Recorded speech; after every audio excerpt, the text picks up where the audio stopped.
வணக்கம். நாலடியார்ல நம்ம இப்போ 6வது அதிகாரத்துக்கு வந்திருக்கோம். 6வது அதிகாரம் துறவு. நம்ம ஒண்ணே ஒண்ணு மனசுல என்ன வச்சுக்கணும்னா, இதுக்கு முன்னாடி பார்த்த 5 அதிகாரம் இது. இன்னொரு அதிகாரம். 7 அதிகாரமும் சேர்த்து இது வந்து துறவுறவியல் அப்படிங்கிற பெரிய பகுப்புக்குள்ள வைக்கப்பட்டிருக்கு. தனித்தனியான ஒரு ஒரு அதிகாரத்துல 10 பாட்டு அப்படின்னா கூட, மொத்தமா ஒரு 7 அதிகாரம், அடுத்தது ஒரு 6 அதிகாரம். அடுத்த 6 அதிகாரம் வந்து இல்லறவியல்.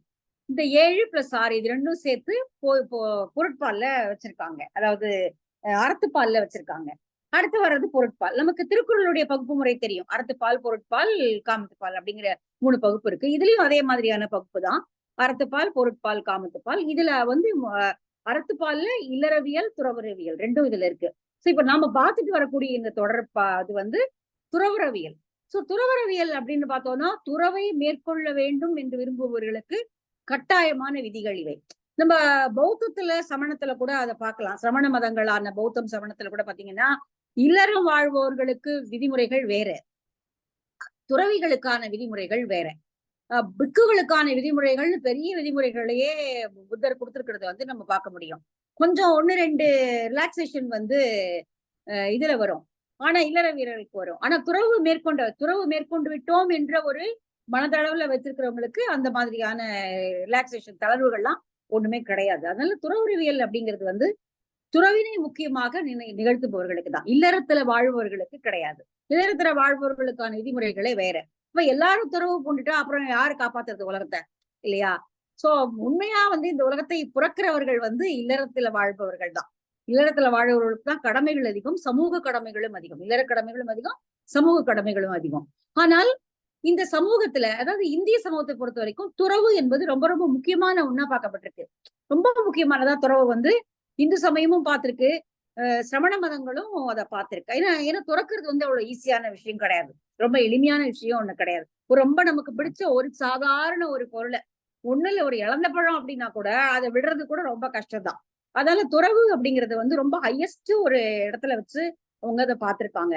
அப்ப அந்த ஒரு இடத்துல நிக்கணும் அப்படின்னா அதுக்கு கடைபிடிக்க வேண்டிய ஒழுக்க நெறிகள் மிக வலிமையானவராக, மிக தீர்க்கமானவையாக இருக்கணும். அதனாலதான் இந்த அதிகாரங்கள்லாம் திரும்ப திரும்ப அதையே பேசுகின்றன. நம்ம அது வந்து மனசுல வச்சுக்கணும். இது வந்து இல்லறத்துல வாழ்பவர்களுக்கு என்று கிடையாது. துறவறவியல் என்பது துறவு மேற்கொள்ளக்கூடியவர்கள் ஒழுகக்கூடிய ஒழுக்கம் அப்படிங்கிறது தான் இதை நம்ம புரிஞ்சுக்கணும். சரி, இப்ப நம்ம வந்து துறவு அதிகாரம் போலாம். திருக்குறளை ஏற்கனவே நம்ம பார்த்தோம். திருக்குறள்ல இது 4வது அதிகாரமா இருக்கு. ஆனா அதுல துறவுங்கிற பேர்ல இல்ல, நீத்தார் பெருமை அப்படிங்கிற பேர்ல இருக்கு.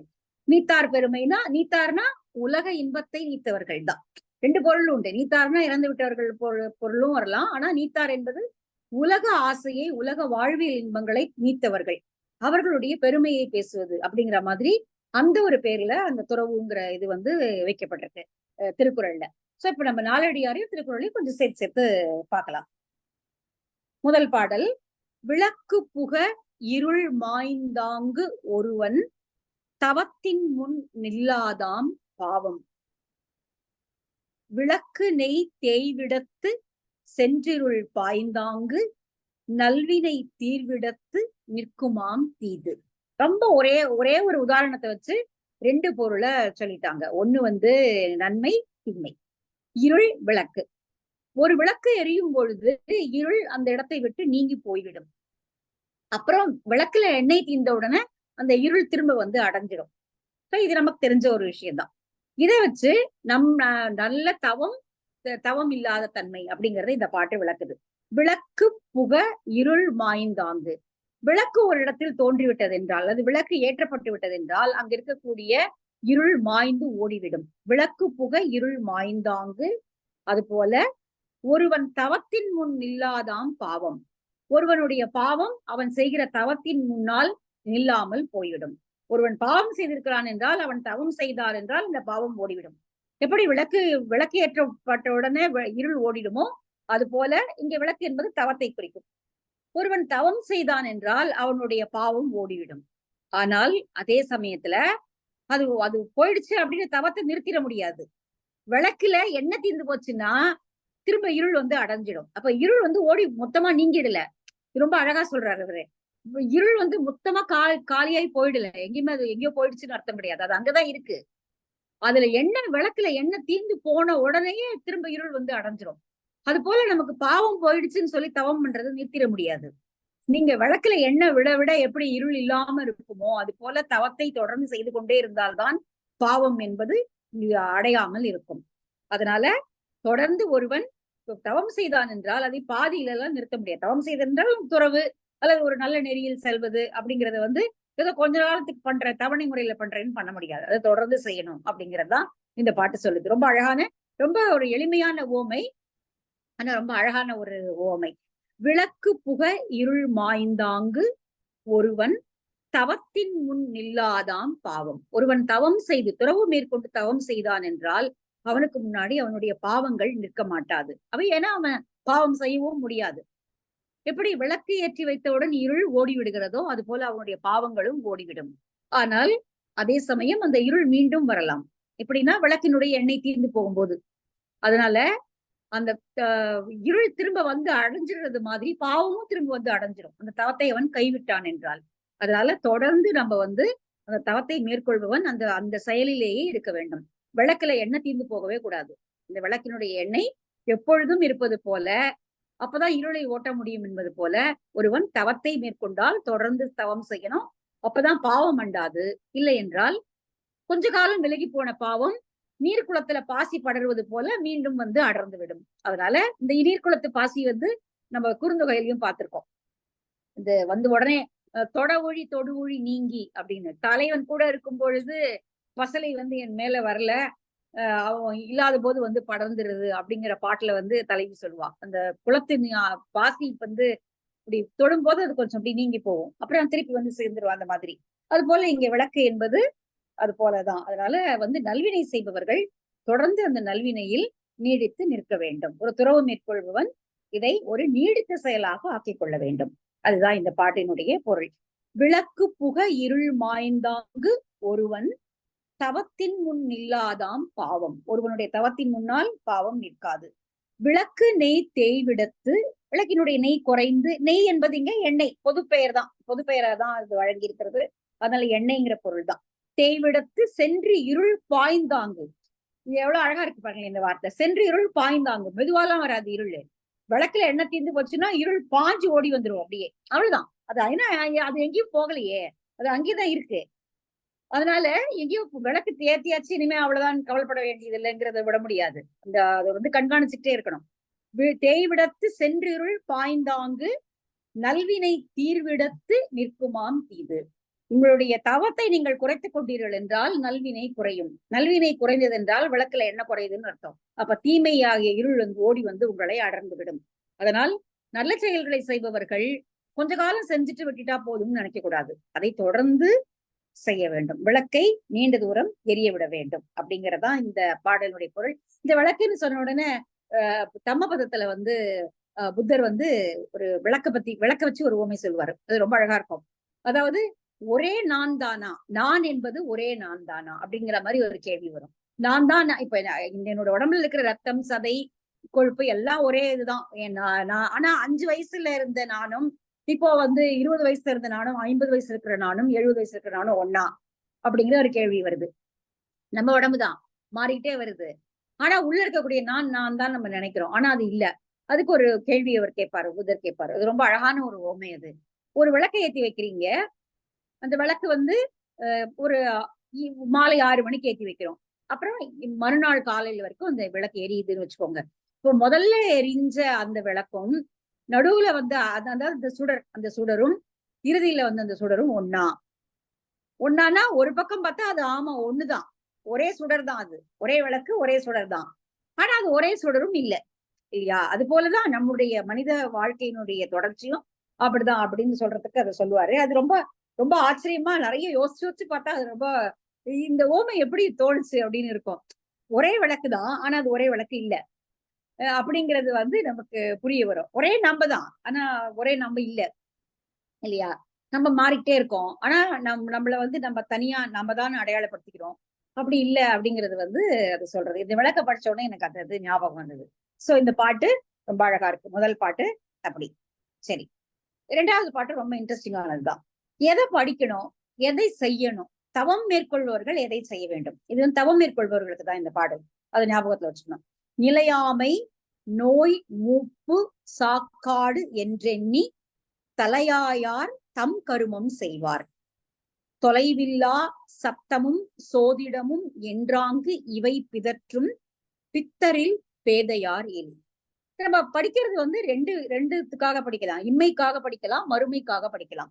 இப்ப தவம் செய்பவர்கள், துறவரவியல் தவம் மேற்கொள்பவர்கள் இம்மைக்காக படிக்க வேண்டிய அவசியம் இல்லை. அவர்கள் மறுமைக்காக படிக்க வேண்டியது.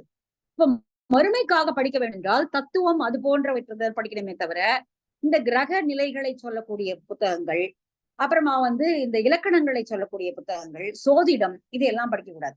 இந்த பாட்டு அதுதான் சொல்லுது. சோதிடங்கள் எல்லாம் படிக்காதீங்க, சோதிடத்தை நம்பாதீர்கள் அப்படிங்கிற மாதிரியான ஒரு ஒரு இதுதான் இதுல வருது. சோதிட புத்தகங்களை படிப்பது என்பது எந்த வகையான பலனையும் தரப்போவதில்லை. இது பொதுமக்களுக்கானதாகவும் நம்ம எடுத்துக்கலாம். அப்போ தலையாயார் தம் கருமம் செய்வார். தலையாயார் அப்படின்னா மேலானவர்கள். தலைனா மேன்மைன்னு அர்த்தம் தான். தலையாயார் மேன்மையானவர்கள் என்ன செய்வார்கள் என்றால் தம் கருமம் செய்வார். தனக்கு என்ன முக்கியமான வேலையோ அதை மட்டும் செய்வாங்க. மற்றபடி வேண்டாத இடங்கள்லாம் போய் உழல மாட்டாங்க. தங்களுக்கு என்ன வந்து கருமமே கண்ணாயினார் அப்படின்னு கூட நம்ம படிச்சிருப்போம். அது போல தங்களுக்கு என்ன தேவையோ அந்த வேலைகளை மட்டும் செய்வார்கள். அவர்கள் தலையாயவர்கள். அவங்களுக்கு என்ன தெரியும் அப்படின்னா நிலையாமை, நோய், மூப்பு, சாக்காடு. இந்த உடல் அனித்தியமானது, நிலையில்லாதது, இந்த இளமை நிலையில்லாதது, இந்த யாக்கை நிலையில்லாதது, செல்வம் நிலை, இந்த எல்லா நிலையாமையும் அவங்களுக்கு புரியும். அதனால அதை புரிந்து கொண்டிருப்பார்கள். நோய், மூப்பு, நோய் வரும், இந்த உடம்புக்கு நோய் வரும், மூப்பு வரும், உடல் வந்து வயதாகி சுருங்கும், சாக்காடு, சாவு வரும். இதெல்லாத்தையும் என்று எண்ணி தலையாய மேன்மையுடையவர்கள் தங்களுடைய என்ன பணியோ அதை செய்வார்கள். மாறாக தொலைவில்லா, எல்லை இல்லாத, வாசிக்கிறது வந்து எல்லை இல்லாத ஒரு தன்மையுடையது. அதனால எது வேணுமோ அதை மட்டும் நம்ம வாசிக்கணும். அறத்தை மட்டும் வாசித்தால் போதும். மறுமைக்கு பயன் தேடுபவர்கள் அறம் சார்ந்தவற்றை மட்டும் வாசித்தால் போதும், அல்லது தத்துவங்களை வாசித்தால் போதும். சத்தமும் சோதிடமும் என்றாங்கு இவை பிதற்றும். சத்தம் அப்படின்னா, சத்தம் அப்படிங்கிறதுக்கு என்ன சொல்றாரு அப்படின்னா சொல்லை குறித்த சாத்திரங்கள். சொல்லை குறித்த சாஸ்திரங்கள்னா இலக்கண வியாகரணங்கள் இதெல்லாம் இருக்கு இல்லையா, இலக்கணங்கள், இலக்கியங்கள், இந்த மாதிரியான விஷயங்கள் எல்லாம் படிக்க வேண்டிய அவசியம் இல்லை. அதை வந்து சத்தம், அதை வந்து வெறும் சத்தம் தானா, அதுல ஒண்ணும் எந்த ஒரு இதுவும் கிடையாது, அது சத்தம். சத்தமும் சோதிடமும் என்றாங்கு இவை பிதற்றும். இந்த சோதிடம் என்று சொல்லப்படக்கூடிய கிரக நிலைகளை சொல்லக்கூடிய நூல்கள், இவற்றையெல்லாம் பிதற்றும். பிதற்றுதல் அப்படின்னா உளரக்கூடிய சொற்களை பேசுதல். பிதற்றும் பித்தரில் பேதையாரில். இவை படிப்பவர்கள் பேதையர்கள். பேதைன்னா மூளை இல்லாதவர்கள், பேதையர்கள், பைத்தியக்காரர்கள், புத்தி இல்லாதவர்கள். அவர்கள் தான் இதெல்லாம் படிப்பாங்க. அப்ப இந்த இலக்கணங்களை படிப்பவர்கள், மொழி ஆராய்ச்சி நூல்களை செய்பவர்கள், சோதிட நூல்களை படிப்பவர்கள், இவர்கள் எல்லாம் பித்தர்கள். இவர்களுக்கு எந்த விதமான அறிவும் கிடையாது. மாறாக தலையாய அறிவுடையவர்கள், மறுமைக்கு பயன் தரக்கூடிய, அதெல்லாம் படிச்சா இன்னைக்கு சம்பாதிக்கலாம், ஒரு வேலை பார்க்கலாம், சம்பாதிக்கலாம். இம்மைக்கு அவை பயன் தரும், ஆனால் மறுமைக்கு அது பயன் தராது. எனவே இந்த ஜோதிட நூல்கள், சொல்லாராய்ச்சி நூல்கள், இலக்கண நூல்கள் இதெல்லாம் வந்து மறுமைக்கு பயன் தர மாட்டாதவை. அதனால தலையாய கர்மம் செய்பவர்கள் இவற்றையெல்லாம் நம்பி அவற்றை வாசிக்க மாட்டார்கள். அவர்களுக்கு இந்த வாழ்க்கையினுடைய நிலையாமை, நோய், சாக்காடு, மூப்பு என்பது தெரியும் என்பதனால இவற்றை வாசிக்க மாட்டார்கள். அப்ப நிச்சயமா துறவிகள் இதை வாசிச்சிருக்க வாய்ப்பில்லை. துறவிகளுக்கு இது தேவையும் இல்லை. அவர்களுக்கு சாத்திரங்கள், அதாவது தத்துவ ஞானங்கள் தெரிஞ்சா போதும். இந்த உயிர் செல்லக்கூடிய பாதை என்ன, அதை எப்படி நல்வழிப்படுத்துவது என்பது போன்ற நூல்களை அவர்கள் கற்றால் போதுமானது. மற்றவற்றெல்லாம் இம்மைக்கு பயன் தரக்கூடிய நூல்களை அவர்கள் அதிகம் வாசிக்க வேண்டிய அவசியம் இல்லை, அதை செய்யவும் மாட்டார்கள். அப்படிங்கறதுதான் இந்த பாடலினுடைய பொருள். சோ ஒரு துறவி என்ன செய்யக்கூடாது, முதல் பாட்டு வந்து தொடர்ந்து அதை செய்யணும் அப்படின்னு சொல்லிச்சு. இரண்டாவது பாட்டு எதை செய்யக்கூடாது, எதை அவர்கள் வாசிக்க தேவையில்லை அப்படிங்கிறத சொல்லுது. நிலையாமை, நோய், மூப்பு, சாக்காடு என்றெண்ணி தலையாயார் தம் கருமம் செய்வார். தொலைவில்லா சப்தமும் சோதிடமும் என்றாங்கு இவை பிதற்றும் பித்தரில் பேதையார் இல். அவர்கள் பித்தர்கள பேதையவர்கள். பேதைன்னா அறிவில்லாதவர்கள் தான் இதெல்லாம் படிச்சுட்டு உட்கார்ந்துருப்பாங்க. ஒரு துறவு மேற்கொண்டவன் இதையெல்லாம் வாசிக்க வேண்டிய அவசியம் கிடையாது. அவங்க வாசிக்க வேண்டிய தேவையும் இல்லை அவங்களுக்கு. சோ இதுதான் இந்த பாடலினுடைய பொருள். சரி, மூணாவது பாட்டு போலாமா?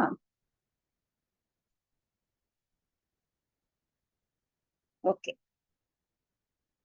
இல்லம், இளமை, எழில், வனப்பு, நீ கூற்றம், செல்வம், வலி என்று இவையெல்லாம் மெல்ல நிலையாமை கண்டு நெடியார் துறப்பர் தலையாயார் தாம் உய்யக் கொண்டு. தாம் உய்யக் கொண்டு, மெல்ல கண்டு அப்படின்னா இந்த எல்லாத்தையும் பார்த்து நிதானமாக யோசிச்சு இவற்றையெல்லாம், இந்த பற்றுகளை எல்லாம் விட்டு விடுவார்கள். கொஞ்சம் கொஞ்சமாக இதுல இருந்தெல்லாம் வெளியில போயிடுவாங்க. இது எல்லாமே நீக்க வெளியில வர முடியாதவை பற்றுகள் தான், மிகப்பெரிய மனிதர்களுக்கான பற்றுகள். ஆனால் தலையாயவர்கள், நெடியாயவர்கள், நீண்ட பயனை விரும்புபவர்கள் இவற்றிலிருந்தெல்லாம் மெல்ல மெல்ல விடுபட்டு அவற்றிலிருந்து வெளியே சென்று விடுவார்கள். என்ன அப்படின்னா இல்லம். இல்லம்னா மனை, வீடு. இல்லம், இளமை. இளமைனா வாலிபம் வயது. எழில். எழில் எழில் வனப்பு அப்படின்னா மிகுந்த அழகு. வனப்புனாலே அழகுதான். எழில் வனப்புன்னா மிகுந்த அழகு. அப்புறம் மீ கூற்றம். மீ கூற்றம்னா செல்வாக்கு. இந்த செல்வாக்கெல்லாம் துறக்கிறது கூட சாதாரண விஷயம் கிடையாது. செல்வாக்கு. செல்வம். செல்வம்னா நமக்கே தெரியும், அதனுடைய சம்பத்துகள். செல்வம், வலி, தேக பலம், இது எல்லாவற்றையும் நினைச்சு இது எல்லாமே கொஞ்சம் கொஞ்சமாக கரைந்து போகக்கூடியவைதான், நிலையில்லாமல் அழிந்து போகக்கூடியவைதான் என்பதை உணர்ந்து கொண்டவர்கள். வலி என்று இவையெல்லாம் மெல்ல நிலையாமை கண்டு. கொஞ்சம் கொஞ்சமாக இவையெல்லாம் நம்மை விட்டு நீங்கிவிடும். செல்வாக்கு கொஞ்சம் கொஞ்சமா நீங்கும், எழில் வனப்பு நீங்கும், சம்பத்து நீங்கும், இல்லமும் நம்மளை விட்டு தூரமாக போய்விடக்கூடிய காலம் வரும். இப்படி ஒன்னொன்றாக நம்மை விட்டு தொலைவில் ஏகிவிடும் என்பதை புரிந்து கொண்டவர்கள் கண்டு நெடியார் துறப்பர். நெடியார்னா இங்க மேலோர்கள், மேலோர், அறிவுடைய மேலோர்கள், அதாவது துறவரத்தை நாடக்கூடிய மேலோர்கள் தாம் உய்ய கொண்டு, தாம் இதுல இருந்து நாம் எப்படி உய்ய வேண்டும் என்ற மார்க்கத்தை கற்றுக்கொண்டு அதை உணர்ந்து கொண்டு தலையாயார் தாம் உய்ய கொண்டு, தாம் உய்வதற்கான வழிகளை கண்டுகொண்டு இவற்றிலிருந்தெல்லாம் மெல்ல மெல்ல நீங்கி வெளியேறி விடுவார்கள். அதனால பற்றை விடுவார்கள். பற்றை விடுவது அப்படிங்கிறது சாதாரணம் கிடையாது. ரொம்ப அழகான பாட்டு ஒண்ணு குறள்ல வரும். பற்றுக பற்றற்றான் பற்றினை அப்பற்றினை பற்றுக பற்றுவிடற்கு. ரொம்ப அழகா இருக்கும் அந்த குறள். பற்றற்றானுடைய பற்றினை உங்களுக்கு பற்றி விடணும் அப்படின்னா நீங்க பற்றற்றான் பற்றினை பற்றி கொள்ள வேண்டும். அப்பதான் இந்த உலகத்துல இருக்கக்கூடிய பற்று உங்களை விடும் அப்படின்னு. ஆனா இன்னொரு இந்த பாட்டு இருக்கு, சித்தர் பாடல் நினைக்கிறேன். இன்னும் கான்ட்ராஸ்டா ரொம்ப அழகா இருக்கும். ஆசை அருமின் ஆசை அருமின் ஈசனோடாயினும் ஆசை அருமின். இது ரொம்ப இன்னும் அழகு. ஆசையை விட்டுருங்க, எல்லா ஆசையும் விட்டுருங்க, ஈசனோடாயினும் ஆசை அருமின். கடவுள் மேலேயே வைத்தால் கூட அந்த ஆசையை கூட விட்டுடுங்க, அது கூட தேவையில்லை, அந்த ஆசை கூட நமக்கு தேவையில்லை, அந்த பற்றை கூட நம்மளால வச்சுக்க கூடாது, அது கூட ஒரு பற்றுதான். அதனால அதாவது அது சமணத்துல அது ரொம்ப முக்கியமானது. சமணம் ஜீரோ அப்படிங்கறத வலியுறுத்துது. எதுவுமே இருக்கக்கூடாது, பிளஸும் இருக்கக்கூடாது, மைனஸும் இருக்கக்கூடாது. நன்மையாகிய பிளஸும் இல்ல, தீமையாகிய மைனஸும் கிடையாது. இதுல எது ஒண்ணு அதிகமா இருந்தாலும் நமக்கு அடுத்த பிறவி உண்டு, அதை நம்ம கழிச்சே ஆகணும். அதை நம்ம நேர்படுத்தி ஆகணும். தீமைகள் அதிகம் இருந்தால் அதை பின்னாடி அடுத்த பிறவில கழிச்சு நல்லா அது செஞ்சு அதை நீங்க சமப்படுத்தணும். நல்லது அதிகமா இருந்தா அதுக்குரிய பயனாகவும் நீங்க அடுத்த பிறவில நல்ல ஒரு செல்வந்தர் வீட்டுல ஒரு ராஜ வாழ்க்கை வாழ்வதற்கான வாழ்க்கை உங்களுக்கு தரப்படும். சோ அப்ப பூஜ்ஜியம் அப்படிங்கறத பூஜ்ஜியம் கூட இந்தியர்கள் கண்டுபிடிச்சதுதான் பாருங்க. பூஜ்யம் அப்படிங்கறத ரொம்ப முக்கியமானதாக சமணம் வலியுறுத்துது. கிட்டத்தட்ட இப்போ இன்னைக்கு நம்ம எல்லாமே இன்டர்லிங்க் தான் வச்சுக்கோங்க. நம்ம சொல்லக்கூடிய வார்த்தைகள், பயன்படுத்தக்கூடிய சொலவடைகள், அப்புறம் நம்மளோட நம்பிக்கைகள், மூட நம்பிக்கைகள், இது எல்லாமே ஒன்றோடு ஒன்று பின்னி படைந்தவைதான். இதுல இந்த மதத்துல இருந்தா அது வந்ததுன்னு நம்ம சொல்லவே முடியாது. அது இந்த இந்திய வாழ்வியல் முறையில அது அப்படிதான் பின்னி படைஞ்சிருக்கு. சோ இங்கே இந்த பாட்டு அதுதான் சொல்லுது. தலையாயவர்கள், அறிவுடைய தலையாயவர்கள் இவற்றையெல்லாம் புரிந்து கொண்டு இந்த எல்லாம் கொஞ்சம் கொஞ்சமா நம்மளை விட்டு நீங்கி போயிடும், இது எதுவுமே நம்மளோட நிரந்தரமா இருக்காது என்பதை புரிந்து கொண்டவர்கள் அவற்றிலிருந்து உய்ந்து வெளியேறி துறவினை மேற்கொண்டு விடுவார்கள். எள்ளம், இளமை, எழில் வனப்பு, மீக்கூற்றம், செல்வம், வலி என்று இவையெல்லாம் மெல்ல நிலையாமை கண்டு நெடியார் துறப்பர் தலையாயார் தாம் உய்ய கண்டு. தாம் உய்வதற்குரிய வழியை கற்றுக்கொண்ட தெரிந்து கொண்ட தலையாயவர்கள் அவற்றிலிருந்து வெளியேறி விடுவார்கள். கொஞ்சம் கொஞ்சமாக வெளியேறி விடுவார்கள். சரி, ஒரு ஆண்னா இல்லத்திலிருந்து இப்படி வெளியேறிட முடியும், ஒரு பெண்ணால கடைசி வரைக்கும் வெளியேற முடியுமா? ஒரு பெண்ணால இல்லத்தை திறந்து விட்டு, சரி ரொம்ப வயசாயிடுச்சு, நான் பாட்டி ஆயிட்டேன், நிறைய பேரன் எள்ளு பேரம்லாம் எடுத்தாச்சு, எள்ளு பேர குழந்தைகளை எடுத்தாச்சு, நான் விட்டு வெளியே போறேன்னு ஒரு பெண்ணால போயிட முடியுமா? அப்படி பெண்ணுக்கு அந்த இது வழங்கப்பட்டிருக்கிறதா அப்படின்னு பார்த்தா, சம்சாரியா இருக்கக்கூடிய ஒரு பெண் துறவு மேற்கொள்வது அப்படிங்கிறதா நான் எங்கேயும் படிச்ச மாதிரி எனக்கு தெரியல. துறவிகளாக பேசப்படுபவர்கள் இப்ப காரைக்கால் அம்மையாருக்கு ஒன்னும் குடும்பம் கிடையாது. கணவன் துறந்து போயிடுறான். அதனால அந்த அம்மா வந்து அடியவரா ஆயிடுறாங்க. ஆழ்வார்கள் அதுல பேச்சே கிடையாது. அந்த துறவு மேற்கொண்ட பெண்ணாக வைணவ துறவிகளாக யாரையும் நம்ம வந்து பாக்குறதே இல்லை. ஈவன் வைணவத்திலுமே கூட பாத்தீங்கன்னா ஜீயர்கள் என்று சொல்லப்படுகிறவர்கள் வந்து கிரகஸ்தத்துல இருந்துட்டு அவங்க துறவியாவாங்க. பிரம்மச்சாரிகள் வந்து துறவி ஆக முடியாது. வைணவ சம்பிரதாயத்துல நீங்க வந்து ஒரு பிரம்மச்சாரி துறவியா ஆக முடியாது. சைவ சம்பிரதாயத்துல தான் அது உண்டு. பிரம்மச்சரியா இருக்கிறவர் வந்து துறவி ஆகிறது வந்து சைவத்துலதான் ஏற்றுக்கொள்ளப்படுவது. இப்ப சங்கராச்சாரியர்கள் என்று சொல்லப்படுவர்கள் தான் பிரம்மச்சாரிகள் தான். ஆனா வைணவத்துல அது கிடையாது. வைணவம் வந்து கிரகஸ்தத்துல இருந்து அந்த இல்லற கடமைகள் எல்லாம் பார்த்தவங்கதான் அதுக்கப்புறம் துறவு மேற்கொள்ள முடியும். போதும் எனக்கு, நான் நிறைவடைஞ்சிட்டேன் அப்படின்னு சொல்லவங்க தான் அது துறவரத்துக்கு வர முடியும். இப்படி ஒவ்வொரு இதுலயும் இருக்கு. இப்போ பௌத்தத்திலையும் நம்ம பார்த்தோம். ஈவன் வந்து சங்கம் ஆரம்பித்த போது புத்தர் வந்து மறுக்கிறாரு. பெண்களை சேர்த்துக்கொள்ள வேண்டாம், சங்கத்துல சேர்த்துக்கொள்ள வேண்டாம்னு மறுக்கிறாரு. ஆனந்தம் தான் ரொம்ப வலியுறுத்தி, அவருடைய முதன்மை சீடரான ஆனந்தம் தான் வலியுறுத்தி, இல்ல அவங்களுக்கும் அந்த இதை நம்ம கொடுக்கணும், அவங்களும் அந்த வீடு பேரை அடையறதுக்கான இதை வந்து இப்போ வாழ்க்கையை உய்யக்கூடியது அப்படின்னு நீங்க சொன்னீங்கன்னா அந்த உய்யும் வழி ஆண்களுக்கு மட்டும் பெண்களுக்கும் தானே உரியது அப்படின்னு சொல்லி அவங்க வந்து அதை சேர்க்கிறதா நம்ம வந்து பாக்குறோம். பௌத்தத்துல பாக்குறோம்.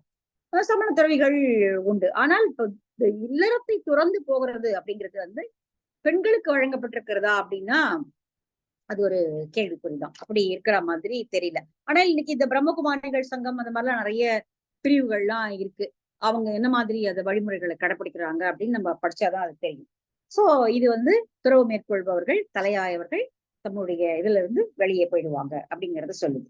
சரி, அடுத்த பாட்டு. துன்பம் பல நாள் உழந்து ஒரு நாளை இன்பமே காமுறுவர் ஏழையார்.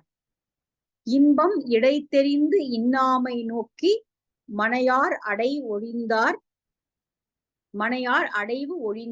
ஆன்று அமைந்தார். ஆன்று அமைந்தவர்கள் அப்படின்னா அறிவு அதிகமாக பொருந்தியவர்கள். ஆன்று நன்றாக வளர்ச்சியுற்று அமைந்தவர்கள். அது வந்து நல்லா வளர்ந்து அடங்கி இருக்கிறது அப்படிங்கிறது தான். நல்லா அப்படி முழுசா வளர்ச்சியுற்று அப்படி பொருந்தி இருப்பது ஆன்று அமைந்தவர்கள், அறிவு அதிகமாக இருப்பவர்கள். அதாவது விவேகமற்ற ஏழை அப்படின்னா இங்க செல்வத்தை சொல்லல. செல்வம் இல்லாத ஏழை இல்ல, விவேகம் இல்லாதவர்கள். விவேகம் இல்லாதவர்களை ஏழை அப்படின்னு இந்த பாட்டு குறிப்பிடுது. துன்பம் பல நாள் உழந்து ஒரு நாளை இன்பமே காமுறுவர் ஏழையார். விவேகம் இல்லாதவர்கள் என்ன பண்ணுவாங்கன்னா எப்பவும் துன்பம் தான், அதுல ஒரே ஒரு நாள் தான் இன்பம் கிடைக்குது. ஏதோ ஒரு நாள் ஒரு கீற்று வெளிச்சம் போல இன்பம் கிடைக்குது. அந்த இன்பத்துக்காக காத்திருந்து அதிலேயே உழன்று கொண்டிருப்பவர்கள் விவேகம் இல்லாதவர்கள். அவர்கள் ஏழைகள். ஏழை என்பது இந்த செல்வமுடைமை இல்ல, மனத்தின்மை இல்லாமை. இப்படி ஏழ்மை என்பது பலவற்றை இல்லாமையை குறிக்கும். உணர்வு இல்லாமை அல்லது நல்ல அறிவு இல்லாமை, இந்த மாதிரி எல்லாமே ஏழ்மைதான். வெறும் பணம் இருக்கிறது மட்டும், பணம் இல்லாம போறது மட்டும் ஏழ்மை இல்லை. சோ அதுதான். துன்பம் பல நாள் உழந்து ஒரு நாளை இன்பமே காமுறுவர் ஏழையார். பல நாட்களும் துன்பம் தான், ஆனா ஒரே ஒரு நாள் இன்பம் கிடைக்குதுங்கிறதுக்காக அந்த ஒரு நாளைக்காக காத்திருந்து மற்ற எல்லா துன்பங்களையும் பொறுத்து கொள்ள வேண்டும் என்று நினைப்பவர்கள் ஏழையர்கள், விவேகம் இல்லாதவர்கள். இன்பம் இடை தெரிந்து இன்னாமை நோக்கி மனையார் அடை ஒழிந்தார் ஆன்றமைந்தார். மனை ஆறு அடைவு ஒழிந்தார். இல்வாழ்க்கை மனை ஆறுனா வழி, மனைனா வீட்டு, இல்லறத்திலே வாழக்கூடிய அந்த 6 வழியிலிருந்து சேருதல் என்று நீங்கியவர்கள். அதாவது மனையில இருந்து நீங்க போதும், வாழ்க்கை இது வரைக்கும் வாழ்ந்தது போதும், எல்லாம் பார்த்தாச்சு போதும், இதோட பொறுத்து கொண்டு நாம் துறவு மேற்கொள்ளலாம் என்று முடிவு செய்து வெளியில் செல்பவர்கள் அவர்கள் அறிவுடையவர்கள், அவர்கள் விவேகமுடையவர்கள். மற்றவர்கள் இந்த துன்பத்திலேயே இருப்போம், எனக்காவது ஒரு நாள் ஒரு கீற்று போல வெளிச்சம் போல கொஞ்சம் இன்பம் கிடைக்கும் இல்லையா, அதே போதும் என்று நினைப்பவர்கள் விவேகம் இல்லாதவர்கள். அதனால விவேகமுடையவர்கள் வீட்டை விட்டு திறந்து போயிடுவாங்க, மற்றவங்க வீட்டிலேயே இருந்து கஷ்டப்படுவாங்க. அவ்வளவுதான் இந்த பாட்டினுடைய பொருள். சோ வேகமுடையவன் வீட்டை விட்டு வெளியில போயிடுவான். சோ துறவு மேற்கொண்டு விடுவார்கள், அவ்வளவுதான். அது வந்து அலவுடா இருந்திருக்கு, அவ்வளவுதான். சோ இதுதான் இந்த பாடல். புத்தியினர்கள் இல்லற வாழ்க்கையிலேயே இருந்து இந்த துன்பத்தை அனுபவித்துக் கொண்டே இருப்பார்கள். வேகமுடையவர்கள் அதிலிருந்து வெளியேறி தம்முடைய வாழ்க்கை பாடுகளை பார்த்துக் கொள்வார், அதாவது மாறி போய் துறவு வாழ்க்கையை மேற்கொள்வார்கள் தான் இந்த பாடல் சொல்லக்கூடியது. துன்பம் பல நாள் உழந்து ஒரு நாளை இன்பமே காமுறுவர் ஏழையார். இன்பம் இடை தெரிந்து இன்னாமை நோக்கி மனை ஆறு அடைவு ஒழிந்தார் ஆன்று அமைந்தவர். திருவரத்தை நாடக்கூடியவர்கள் ஆன்று அமைந்தவர்கள். அவர்கள் எப்பவுமே இருக்கக்கூடிய இன்பமாகிய துறவரத்தை நோக்கி போவார்களே ஒழிய என்னைக்கோ ஒரு நாள் கிடைக்கக்கூடிய இன்பத்துக்காக துன்பத்திலேயே உழலக்கூடிய இல்வாழ்க்கையில் நீடித்து நிற்க மாட்டார்கள் அப்படிங்கிறதுதான். இதுல கூட வந்து வானப்பிரஸ்தம் அப்படின்னு ஒண்ணு உண்டு. ஒரு ஒரு குறிப்பிட்ட வயதுக்கு பின்னாடி எல்லா பொறுப்புகளையும் தங்களுடைய அடுத்த வாரிசுகளுக்கு கொடுத்து விட்டு அவங்க வந்து காட்டுல ஏகி போய் எல்லாவற்றையும் துறந்து வானப்பிரஸ்தம் போறது அப்படிங்கிற வழக்கம் வந்து இதிகாசங்கள்ல பேசப்பட்டிருக்கிறது. மகாபாரதத்துல அது வரவே வருது. சோ அதுதான் இது சொல்லுது. எல்லாம் எப்பவுமே அதையே பிடிச்சிட்டு அதிகாரத்தை நானே பிடிச்சிட்டு வீட்டிலே உட்காந்துருப்பேன் அப்படிங்களாம அடுத்த வரக்கூடிய தலைமுறைக்கு வழி விட்டு விட்டு நகர்ந்து விடக்கூடியதை கூட இது சொல்றதா நம்ம எடுத்துக்கலாம். சரி, 5வது பாட்டு பார்ப்போம். இந்த பாட்டோட நிறுத்திக்கலாம். கொன்னே கழிந்தன்று இளமை, கொன்னே கழிந்தன்று இளமையும் இன்னே பிணியோடு மூப்பும் வருமால் துணி ஒன்றி என்னோடு சூழாது எழு நெஞ்சே போதியோ நன்னெறி சேர நமக்கு. மனதை பார்த்து சொல்வது போல இருக்கிற பாடல். நம்ம நிறைய தலைவன் கூற்று அந்த மாதிரி பார்த்திருக்கோம் சங்க இலக்கியங்கள்ல. தலைவன் கூற்றாக ஏன் நான் சொல்றதை கேட்கவே மாட்டேங்கிறியே அப்படிங்கிற மாதிரி தேய்புரி பழங்க எழுதினார் அப்படிங்கிற அந்த பாட்டுல கூட பார்த்தோம். தலைவியோடவே இருக்கலாம்னு ஒரு பக்கம் மனசு சொல்லுது, இல்ல பொருளீட்டி வாழ்க்கை வாழணும்னு மனசு சொல்லுது. 2 பக்கமும் இழுத்து பிடிக்கிறது போல தேய்புரி பழங்கோயிறு போல என்னுடைய மனது அல்லல் படுகிறதே அப்படிங்கிற பாடல். இதே போல இங்க நன்னெறி உயிர்த்தலுக்கும் நம்ம மனசுக்குள்ளே 2 மனசு இருக்கு. அது நம்ம எல்லாருக்கும் நல்லாவே தெரியும். 2 மனது இருக்கிறது. நமக்குள்ள ஒண்ணு இல்ல மனசு, 2 இருக்கு. ஒன்று வந்து இதை செய்யாதேன்னு சொல்லிட்டே இருக்கும். ஆனால் இன்னொரு பகுதி அதை கேட்கவே கேட்காது. அதோட இது முரண்பட்டு கொண்டே இருக்கும். நமக்குள்ள ஒரு அந்த முரண்பாடு வந்துகிட்டே இருக்கும். இது செய்ய வேண்டாம் அப்படின்னு நினைப்போம். ஆனால் அதை நோக்கியே இன்னொரு பகுதி தள்ளும். அந்த தள்ளக்கூடிய அந்த பகுதி தான் எப்பவுமே வலிமையுடையதா இருக்கும். செய்யாதேன்னு சொல்றதனுடைய குரல் வந்து ரொம்ப மெல்லிமையா ஃபீபுலா கேட்கிற மாதிரிதான் இருக்கும். அதனால இங்க வந்து இவர் நெஞ்சத்தை பார்த்து சொல்கிறார், என்னுடைய நெஞ்சமே நீ வந்து நான் சொல்றதை நீ கேட்காத. நான் வந்து இப்படிதான் பழா போறதுக்கான வேலையை தான் சொல்லுவேன். ஆனால் நீ வந்து உறுதிப்பட்டு கொண்டு இல்ல நீ சொல்றதெல்லாம் நான் கேட்க முடியாது, நான் எனக்கு தெரியும் எந்த வழி சரியானது என்று, நான் அந்த வழியில தான் உன்னை கொண்டு போவேன் என்று சொல்லி நீ என்னை உய்யக்கூடிய வழியை நீ எனக்கு காட்டு அப்படின்னு தன்னுடைய மனசுக்குள்ளே அவர் சொல்றாரு. சோ மனசுக்குள்ளே 2 பிரிவு. அந்த இன்னொரு பிரிவுக்குள்ள இவர் எதை சொல்றாரு, கொன்னே கழிந்தன்று இளமை, கொன்னே கழிந்தன்று. அப்படி திரும்பி பாக்குறதுக்குள்ள வந்து வீணா போச்சு காலம் எல்லாம். என்ன ஏதோ நிறைய டைம் இருக்குன்னு நினைச்சோம், அப்படியே அது வீணாக அப்படியே போயிட்டு. கொன்னே கழிந்தன்று இளமை பின்னே பிணியோடு மூப்பும் வருமால். அப்படி திரும்பி பாக்குறதுக்குள்ள நோயும் வயதான தன்மையும் வந்து விட போகிறது. அதுல ஒண்ணு ரொம்ப காலம் இல்ல. ஏன்னா இளமையும் வறுமையா கழிஞ்சு போச்சு. இளமையிலே செய்ய வேண்டிய காரியங்களை இளமையிலே செய்யல. அதுவே கொன்னே கழிந்தன்று வெறுமையாக கழிந்து விட்டது. அடுத்து திரும்பி பார்த்தா பிணியும் மூப்பும் வந்து விட போகிறது. அப்ப இனிமே நம்ம என்ன செய்ய போறோம்? அப்பவே செய்யாதவன் இப்ப செய்ய முடியுமா? ஒண்ணும் செய்ய முடியாது. துணி ஒன்றி என்னோடு சூழாது. என்னோட நீ என்னோட பேச்சு நீ கேட்கவே கேட்காத. என்னோடு சூழாது. என்ன கலந்து ஆலோசிச்சு இதை செய்யலாம் அப்படின்லாம் என்னுடைய நெஞ்சமே நீ நினைக்காத. ஏனென்றால் எனக்கு அதெல்லாம் சரியா என்னால செய்ய முடியாது. நான் இப்படிதான் இதிலே உழண்டு கொண்டே இருப்பேன். அதனால என்னோடு சூழாது எழு நெஞ்சமே நீ உன்னாட என்னை உயிர்விக்க வேண்டும் என்று நீ கருதி விட்டாய் என்றால் நீ உன் பாட்டுக்கு உன்னுடைய வேலைகளை செய். எழு நெஞ்சே போதியோ நன்னெறி சேர நமக்கு. நன்னெறியில் சேரக்கூடிய வழியை காண்பித்து நீ பாட்டுக்கு என்னை நடத்திப்போ. என் பிரச்சனை கேட்டுறாது. ரொம்ப அழகா இருக்கு இந்த பாட்டு. என்னோடு ஆலோசியாமல் உன் கூட பேசிட்டு நான் வந்து நீ என் பேச்ச கேட்பதாரே அப்படின்னு சொல்லி என்னோட பேசிட்டு இந்த வழியெல்லாம் மேற்கொள்ளலாம் என்று நீ நினைக்காத. ஏனென்றால் எனக்கு அந்த சாமர்த்தியங்கள்லாம் கிடையாது. நீ எப்படி யோசித்திருக்கிறாயோ அந்த நன்னெறியில் போக வேண்டிய வழியை நீ தேர்ந்தெடுத்து கொண்டு என்னையும் வலிந்து இழுத்து கொண்டு அதுல நடந்து கூட்டிட்டு போ. இல்லைன்னா நான் கேட்கவே மாட்டேன். நான் இப்படியேதான் வந்து சோம்பேறியா இருப்பேன். நான் இப்படியேதான் இருப்பேன். அதனால என்னுடைய நல் நெஞ்சே நீ ஒன்றை ஆலோசித்து முடிவெடுத்து விட்டு அதன்படி என்னை நடத்து அப்படின்னு சொல்றாரு. இது ரொம்ப அழகான பாட்டா இருக்கு. வித்தியாசமான ஒரு பாட்டாவும் இருக்கு. அகப்பாடல்கள்ல அந்த குரல் கேட்கும், புறப்பாடல்கள்ல கேட்கக்கூடிய இந்த குரல் அழகா இருக்கு. கொன்னே கழிந்தன்று இளமையும் இன்னே பிணியோடு மூப்பும் வருமால் துணி ஒன்றி என்னோடு சூழாது எழு நெஞ்சே போதியோ நன்னெறி சேர நமக்கு. நல்ல நெறியில் சேருவதற்கான வாய்ப்பை நீயே உண்டாக்கிக்கொள். நல்ல நெறினா இங்க மோட்ச வழி அப்படின்னு சொல்றாங்க. மோட்ச வழி ஆகிய ஆத்மாவை ஈடு சேரக்கூடிய அந்த வழி அப்படிங்கிறத எனக்கு நீயே காட்டு. இங்க வந்து நான் அப்படிங்கிறத ஒரு மனமாகவும் அந்த இன்னும் பேசக்கூடியதை வந்து ஆத்மாவாகவும் கூட உருவகிச்சு உரையாசிரியர்கள் சொல்றாங்க. நான்கிறது மனசு, இன்னொரு பகுதியாக பேசுவது ஆத்மா. இப்போ வந்து இந்த மனது அழியக்கூடியது, ஆத்மான அழிவில்லாது. எனவே அதற்கு நல்ல நெறி வேண்டும்.